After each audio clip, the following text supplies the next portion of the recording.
When I was a kid, I loved pop-up books. I used to read a lot, but a pop-up book brought something special. It was like, ooh, the world is alive, it's coming at you. That little difference of just coming at me changed a book into a fantasy. Movies have the ability to do that too. It's less obvious than making some cardboard pop up when you open it, but more subtle. You gotta use color, maybe fourth wall breaks, maybe a bit of strange music, all to create a world that doesn't always seem like it's just on a screen, but right in front of you, realize, coming out of somebody's head. There are certain directors and creators that can really utilize this style. Wes Anderson usually comes to mind as somebody that can create a nonsensical, joyous narrative that seems to delight in engaging with your other senses. But another movie that falls into that same similar vein as Wes Anderson is the French comedy Amélie. It's beautiful, it's alive, it's fun, and it feels so unique, just with a few subtle changes to how you make the film. The story of Amélie is a bit non-conventional. It's rather anecdotal in a lot of ways. It follows this woman in her mid-20s, as you guessed it, named Amélie, who is searching for purpose in her life. In many ways, the film is a coming-of-age film. One day, she finds a small box of trinkets that was left in her apartment in the 1950s. She then sets out on this quest to return this box to whoever it belonged to, and in doing so, hopes that she might find a purpose in her own life. Throughout the movie, she then helps her neighbors, her friends, and anyone she comes in contact with in finding their purpose, and realizes that maybe that's just what hers is, helping people.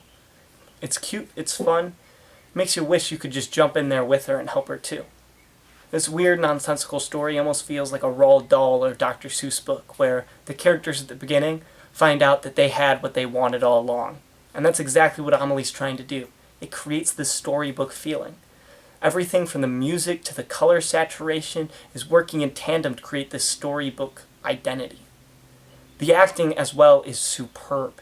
Each of the characters in the film have their own weird eccentricities and idiosyncrasies that define them and make you remember them just by their image. And the actors really embody those. Every small detail they really absorb into themselves so they all feel distinct and unique. And finally, the narration and the fourth wall breaks really add to this sense that this movie is existing on its own little world and you're allowed to engage with it. Feels like a Douglas Adams novel at times. As for negatives, I really couldn't say any. It's like trying to find a problem with a Dr. Seuss novel.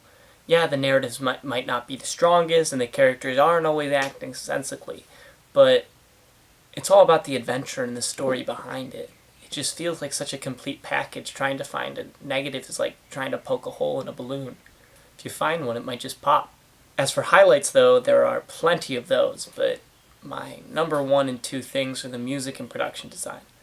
The film is just unbelievable, and you really can't fathom how they made it. And it's all thanks to the careful attention to detail. Those greens, those oranges, that stupid accordion. It all works. And it all works in tandem. It's incredible to watch. And lastly, Audrey Tautou, who I might be pronouncing her name wrong, is Amélie.